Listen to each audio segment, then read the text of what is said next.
সচেতন, সভ্য, তারা সোশ্যাল মিডিয়ার ভয়াবহ দিক জানে, বোঝে।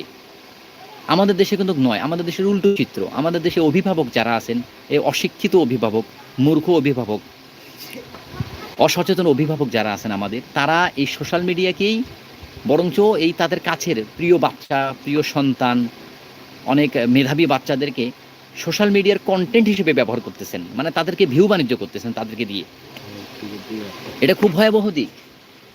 এখন কি মানে এই যে বাচ্চাটা যে সময় পড়ালেখা করে মানুষের মতো মানুষ হবে, নিজেদের মতো করে নিজের ভালো মন্দটা বুঝবে, শিখবে, নিজেকে জানবে, পরিবেশ সম্পর্কে বুঝবে, সমাজ সম্পর্কে বুঝবে, দেশ সম্পর্কে বুঝবে, পারিপার্শ্বিক সম্পর্কে বুঝবে, জানবে, খেলাধুলা করবে, সেই সময়টাতে দেখা যাচ্ছে তাদেরকে শুধুমাত্র ভিউ কামানোর জন্য, ভিউ হওয়ার জন্য তাদেরকে ব্যবহার করতেছে।